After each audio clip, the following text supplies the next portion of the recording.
Hello again and welcome back to Down on the Farm at Bjornholm with me, Mr. Sealy P. Right, I did say in the last episode, not the last episode actually, the one before, episode 15, we needed to cut some more grass, tedder, windrow.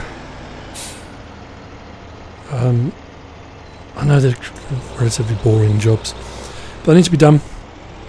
So I've got plenty of grass for the sheep and the cows, and I've got hay windrows, so I can do some more bales and some silage bales. So I will grab the tedder and we will pop over to the field. 40. We'll tedder that, ready for hay. And then we'll windrow that later on, a little bit later on. And we will cut field 41 over by the biogas plant, and then we'll windrow that as well, I think. That's the jobs I've got on the list for today.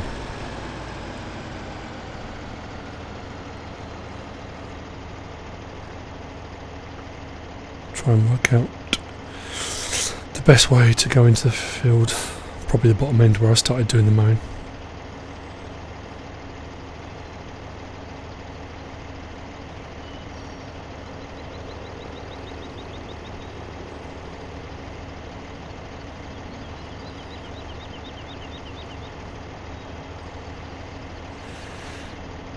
I believe that's called a micro sleep. Not sure.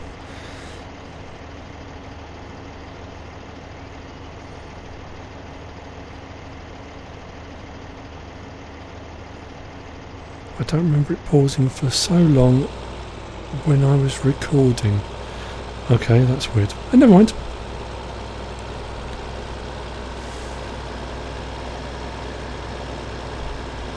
So we will line ourselves up and open up the tedder.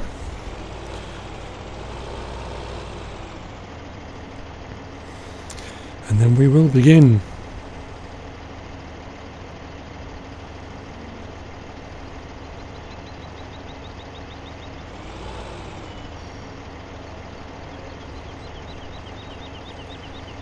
So we'll drop it down, turn it on, and away we go.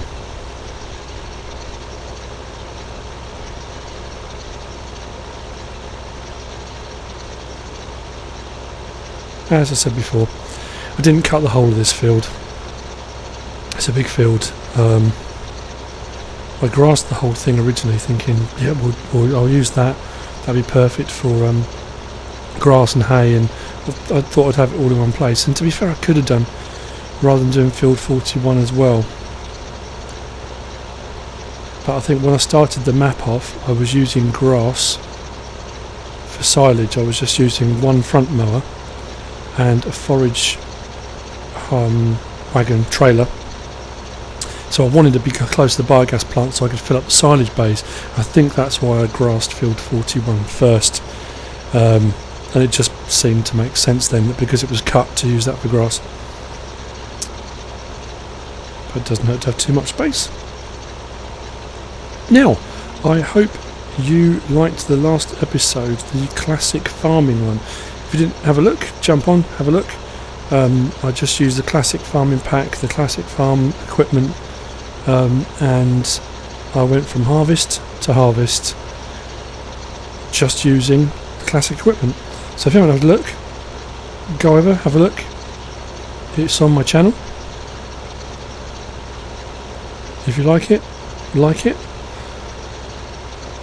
leave a comment if you feel like you need to, or want to, or need to, want to. Right, skipped ahead. That's that field tethered. So that's hay. That's good now. It's been cut, it's been turned over, leave to dry, and we'll come back and windrow it in a bit.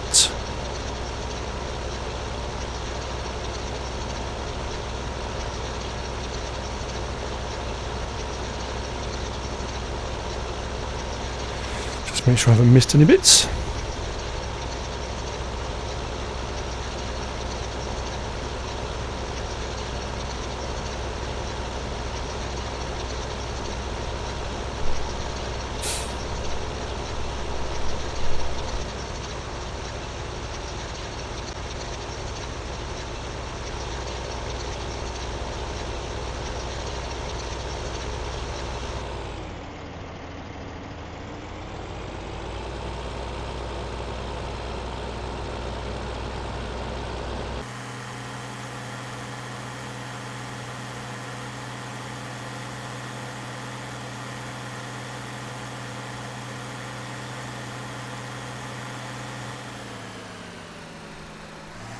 Hooray, that moment you all wait for.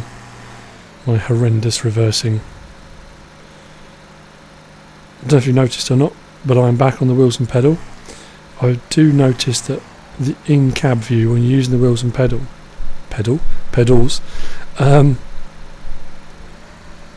that the turn of the wheel is much smoother.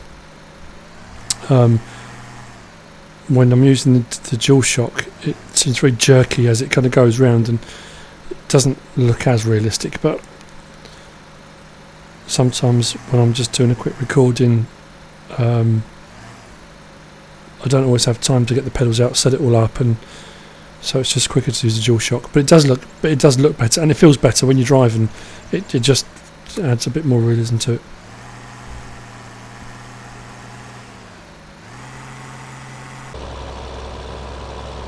Right, grab out the windrower so I'm ready for later, and then we'll whiz across to field 41 and do another cut. I'll probably skip ahead with that or jump ahead. I'll start off like I normally do, just trying to get a few jobs done in each episode without boring the socks off you. So, here we are, field 41 in the New Holland T8 435. It's a lot of horsepower just for mowers, but it's fine, it's a good tractor.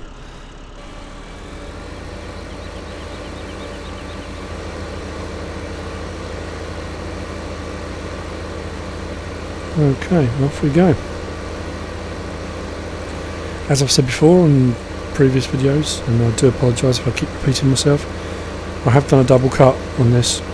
This might be a triple cut now. No, I'm sure it's a double cut. Cut the grass, leave it to grow, cut it again. That way when you windrow it and then collect it, you get double the yield of the grass.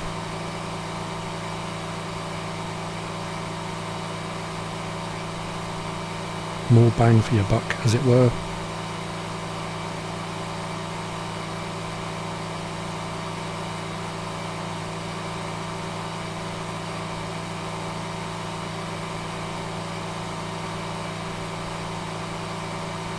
If you've watched a few of my, well, the last few videos, last couple, 15 and 14 I think it was, one of the bits where I sped it up and I thought, well, I won't talk all the way through this, I put a bit of music on.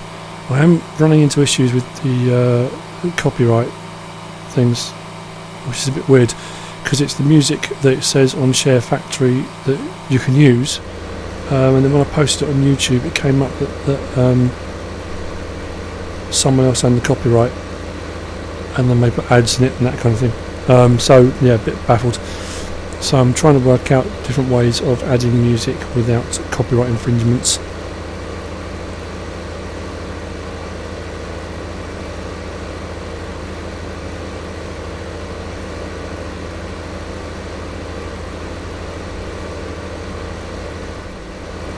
Right, that's that field cut for the second, possibly the third time. I'm pretty sure second. Just do the last couple of passes. It's typical, isn't it? I spend all this time driving out of cab and then get used to going in cab, and I seem to be doing it fine in cab now. As soon as I come out of cab I miss a bit. Typical.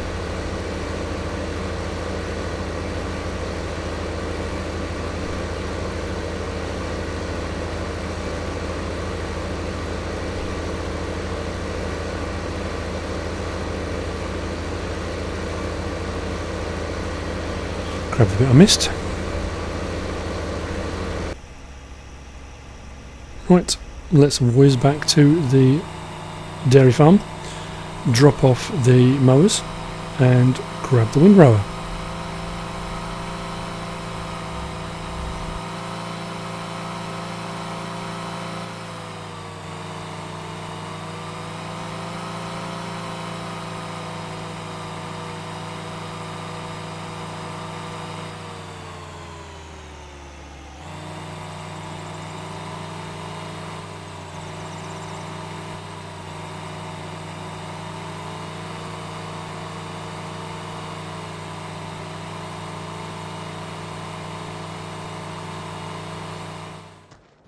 Okay, so I'm just thinking, I might buy the bigger windrower. I know I said I wouldn't, but it will get it done a lot quicker. I've got enough money, I think. If I sell the other one, should just have enough to buy it. Yeah, I will. I'm going to go and sell this, buy the bigger one, and then hopefully should be able to windrow both of these fields a bit quicker.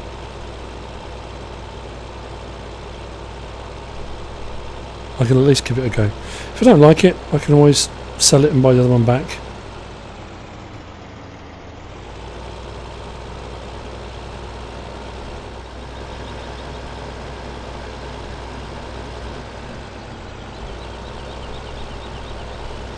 Right, let's see how much I get for this. Won't be as much as I want to get for it.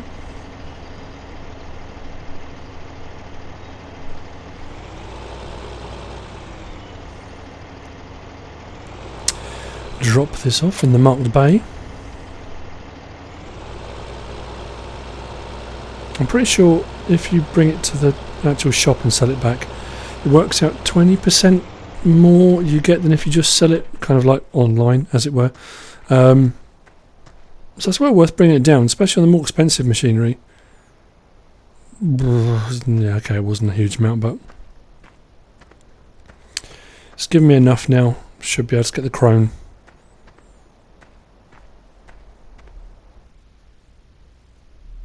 If it turns out to be a mitigated disaster, I can always sell it and buy the pottinger back. Sell a bit of silage. I've got loads on the go. Yeah. Oh, that's big. It's big. 6 discs. Okay. See how we get on.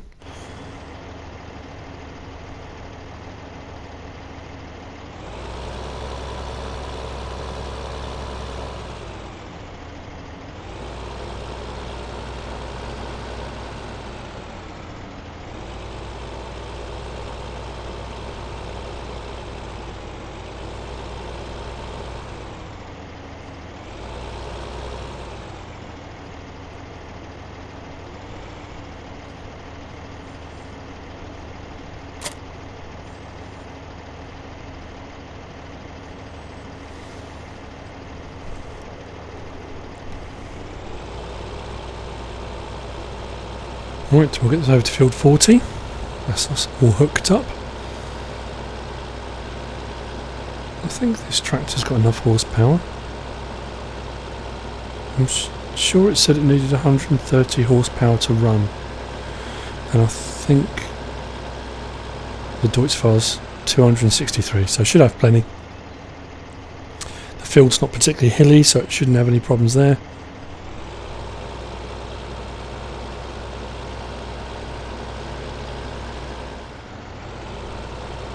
Right,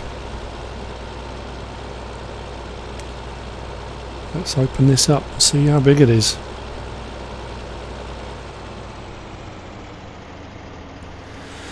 It's not too bad on a big open field like this. I've got plenty of room to turn around either end and that kind of thing. If it was a more constricted field, I probably wouldn't have bought it. But these are the two fields I'm going to be windrowing most often. But like I say, if I just don't like it, get a bad feeling, I'll probably go back to the pottinger. I do like it. It's the medium-sized one. It's just very easy to work with. We'll see.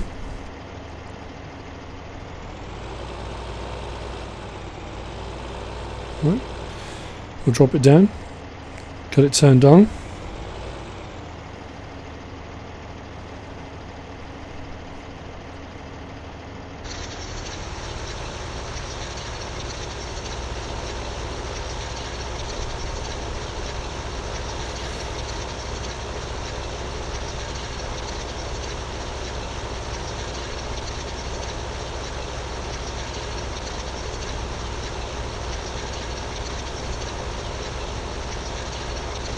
It's weird. I know it's only a game. I get that. but the game physics, the game engine is so good. It feels big, it feels cumbersome. You've got to give it a lot of thought before making turns, before you've got to allow for the sway and the movement of it. It's fascinating, really.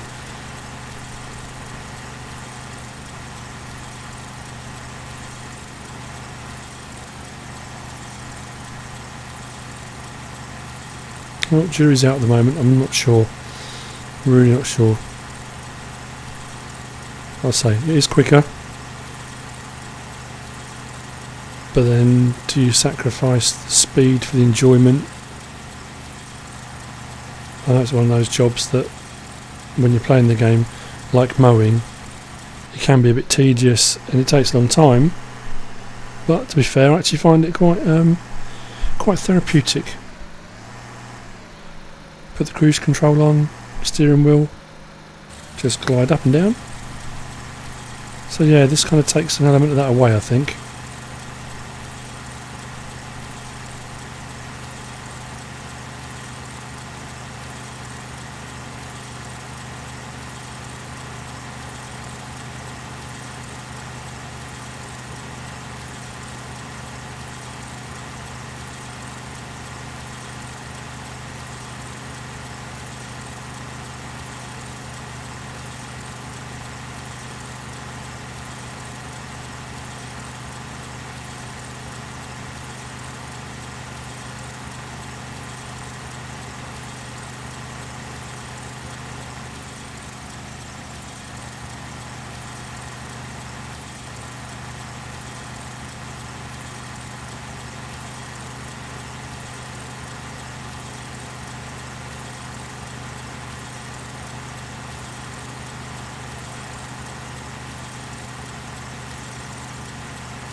Right, so that was 40 done. Heading over to 41.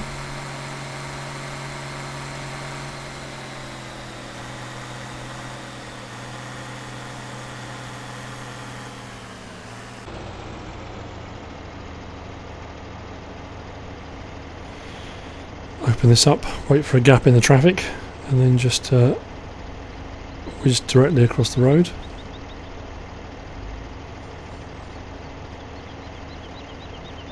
Appear to be clear. Quick dash.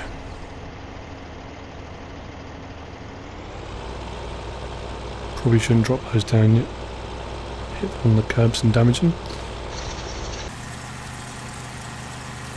I'd be a rubbish farmer in real life. I'd love to be a farmer in real life, but I think I would be not necessarily awful at it, but it would be a steep learning curve, let's just say that.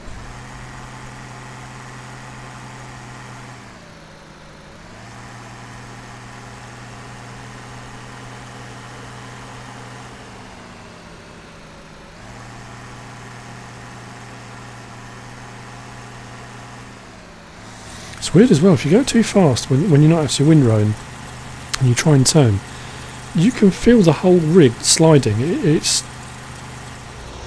kind of does pull. Right, skip forward. This field is done. I've also made my decision. I don't like it. I'm going to park it up in one of the barns. I won't have any windrow to do for a little while because obviously I've got enough here now to keep me going for a while, and I haven't got enough money either to replace it. So what I'll do is park it up. Next time I need to windrow, I will probably sell it and buy the pottinger back. You live and learn. Bit of a wasted effort, and it's cost me a bit of money, but you never know. I might have loved it.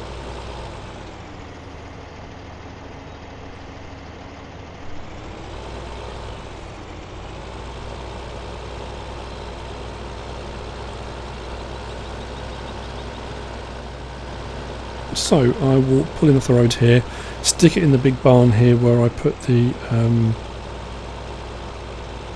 sugar beet harvester. It's a big barn. There's plenty. It's a big windrow. It needs plenty of space, and it's one of the only barns I think I've got freed around here to put it in.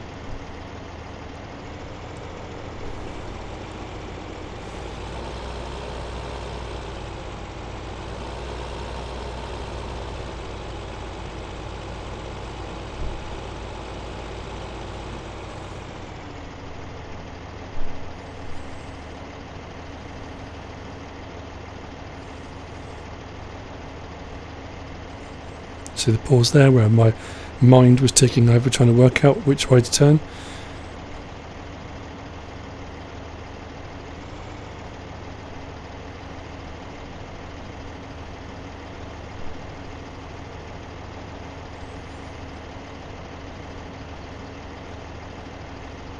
I have to say though, that wasn't bad for me.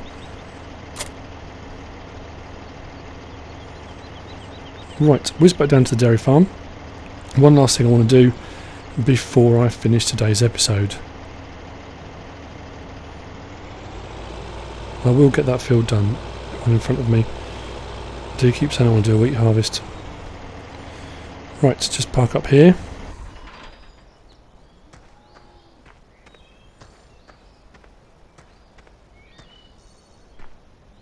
Cows seem happy enough. I'm going to buy a few more. Take it up to 30, I think. I haven't got much money at the moment, but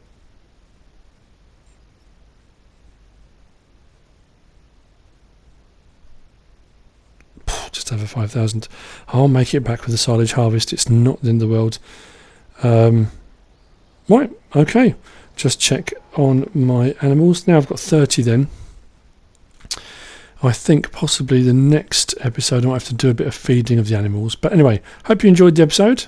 I'll see you again next time. Thanks for watching.